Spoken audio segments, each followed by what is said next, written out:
بسم اللہ الرحمن الرحیم۔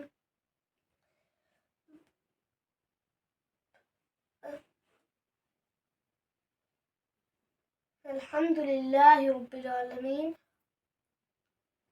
والصلاة والسلام علی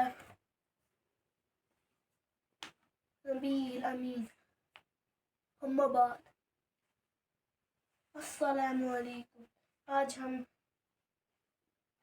ایک اور کہانی لے کر آ گئے حق میں ہی، اس کا موضوع ہے والدین کی دعا سے زنجیریں ٹوٹ گئی۔ بسم اللہ الرحمن الرحیم، الحمدللہ رب العالمین، الصلاۃ والسلام علی رسولہ النبی الکریم۔ السلام علیکم ورحمۃ اللہ وبرکاتہ۔ والدین کی فرما برداری اور والدین کی نافرمانی واقعات کی زبانی میں آج ایک اور واقعہ یا کہانی لے کے آپ کی خدمت میں حاضر ہیں، جس کا نام ہے والدین کی دعا سے زنجیریں ٹوٹ گئیں۔ کہانی شروع کرنے سے پہلے ریکویسٹ ہے کہ اگر آپ چینل پہ نئے ہیں تو سبسکرائب کر دیں۔ مالک بن ابو اوف اشجعی رضی اللہ تعالیٰ عنہ کے صاحبزادے اوف بن مالک رضی اللہ تعالیٰ عنہ کو دشمنوں کے لشکر نے گرفتار کر لیا۔ بیٹے کی گرفتاری کی اطلاع مالک اشجعی رضی اللہ تعالیٰ عنہ اور ان کی اہلیہ کو ملی تو دونوں بے حد پریشان ہوئے۔ ماں تو بیٹے کی گرفتاری کی تاب نہ لا کر گریہ وزاری کرنے لگی۔ سیدنا مالک رضی اللہ تعالیٰ عنہ نبی کریم صلی اللہ علیہ وسلم کی خدمت میں حاضر ہوئے اور عرض کیا، اسی ربنی اوف، میرا بیٹا اوف گرفتار ہو گیا۔ نبی کریم صلی اللہ علیہ وسلم نے اوف رضی اللہ تعالیٰ عنہ کے والدین کو کثرت کے ساتھ لا حول ولا قوت الا باللہ پڑھنے کا حکم فرمایا۔ چنانچہ دونوں میاں بیوی لا حول ولا قوت الا باللہ کا ورد کرنے لگے۔ ان کی کثرت دعا رنگ لائی۔ ان کے صاحبزادے اوف بن مالک اشجعی رضی اللہ تعالیٰ عنہ جو دشمنوں کے نرغے میں تھے اور ان کے پاؤں میں بیڑیاں پہنا دی گئی تھیں، والدین کی دعا کی بدولت ان کی بیڑیاں ٹوٹ کر قید خانے میں گر گئیں۔ پھر وہ دشمنوں کی آنکھوں سے اوجھل ہو گئے۔ انہوں نے فوری طور پر اپنے آپ کو سنبھالا اور دشمنوں سے چھپ چھپا کر نکل بھاگے۔ سامنے دشمنوں کی ایک اونٹنی نظر آئی۔ اوف بن مالک رضی اللہ تعالیٰ عنہ نے اونٹنی کو اپنے قبضے میں لے لیا اور اس پر سوار ہو گئے۔ جو ہی بھاگنے کے لیے اونٹنی کی لگام کھینچی، ان کی دشمنوں کے اونٹوں پر نظر پڑی۔ انہوں نے اونٹوں کو بھی ہانکنا شروع کر دیا۔ پھر اونٹ بھی اوف بن مالک رضی اللہ تعالیٰ عنہ کے ساتھ چلنے لگے۔ اوف بن مالک رضی اللہ تعالیٰ عنہ راستے میں کہیں نہیں ٹھہرے۔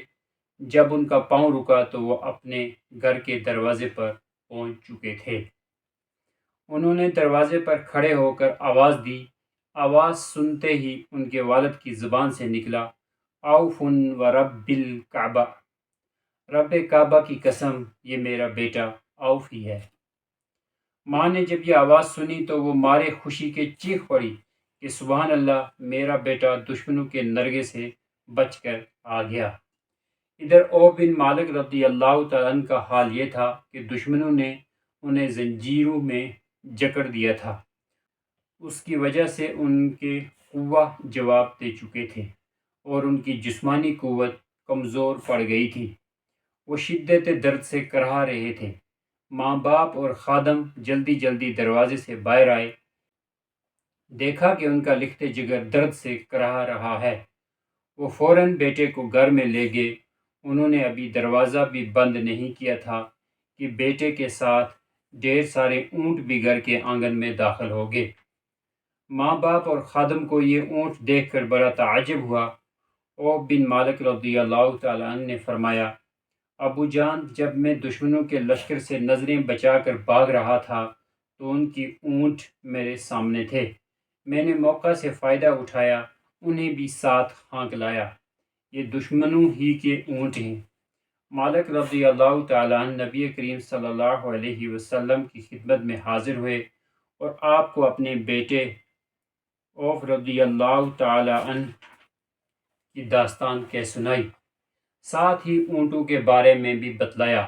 آپ صلی اللہ علیہ وسلم نے ان کی باتیں سن کر فرمایا، اصنع بها ما احببت وما كنت صانعا بإبلك احببت۔ جو سلوک تم اپنے اونٹوں کے ساتھ کرتے ہو ویسا ہی ان اونٹوں کے ساتھ بھی کرو۔ اس واقعے کے پس منظر میں قرآن کریم کی یہ آیت نازل ہوئی، وَمَن يَتَّقِ اللَّهَ يَجْعَل لَّهُ مَخْرَجًا وَيَرْزُقْهُ مِنْ حَيْثُ لَا يَحْتَسِبُ وَمَن يَتَوَكَّلْ عَلَى اللَّهِ فَهُوَ حَسْبُهُ۔ اور جو شخص اللہ تعالیٰ سے ڈرتا ہے اللہ اس کے لیے چھٹکارے کی شکل نکال دیتا ہے اور اسے ایسی جگہ سے روزی دیتا ہے جس کا اسے گمان بھی نہ ہو، اور جو شخص اللہ پر توکل کرے گا اللہ اسے کافی ہوگا۔ اس واقعے میں ہمارے موضوع سے مطابقت رکھنے والی جو بات ہے وہ سیدنا عوف بن مالک رضی اللہ تعالیٰ عنہ کے والدین کے بیٹے سے شدید محبت ہے۔ جب بیٹے کی گرفتاری کا علم ہوا تو فوراً بارگاہ نبوی صلی اللہ علیہ وسلم میں ان کے والد مالک رضی اللہ تعالیٰ عنہ اور ایک روایت کے مطابق ماں باپ دونوں ہی حاضر ہوئے اور آپ صلی اللہ علیہ وسلم سے بیٹے کی گرفتاری پر اپنی تشویش اور بیٹے سے اپنی شدید محبت کا اظہار کیا۔ سیدنا عوف بن مالک اشجعی رضی اللہ تعالیٰ عنہ بھی اپنے والدین سے بے حد محبت کرتے تھے۔ ان کی کنیت ابو عبد الرحمن تھی۔ انہوں نے سب سے پہلے جنگ خیبر میں حصہ لیا۔ فتح مکہ کے موقع پر قبیلہ اشجعی کا جھنڈا انہی کے ہاتھ میں تھا۔ آخری عمر میں ملک شام میں جا کر بس گئے تھے۔ ان سے صحابہ کرام اور تابعین کی ایک جماعت نے روایت کی ہے۔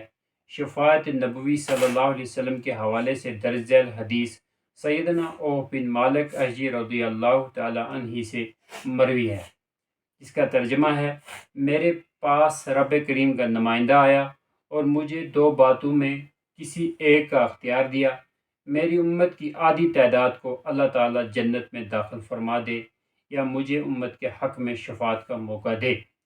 چنانچہ میں نے قیامت کے روز شفاعت کرنے کو اختیار کیا۔ میری یہ شفاعت و سفارش اس شخص کے لیے ہوگی جو اللہ کے ساتھ کسی کو شریک نہیں ٹھہراتا۔ سیدنا عوف بن مالک اشجعی رضی اللہ تعالیٰ عنہ کی وفات دمشق میں سن 73 ہجری میں ہوئی۔ یہ تھی آج کی ویڈیو شیئر نہیں کی ہو تو شیئر لائک کا بٹن دبا کے شیئر کر۔ ماشاءاللہ۔ اللہ تعالیٰ ہم بھی اپنے والدین کی قدر کرنے کی اور والدین کی محبت عطا فرمائے۔ سبحانک اللہم و بحمدک و اشہد ان لا الہ الا انت استغفرک و اتوب الیک۔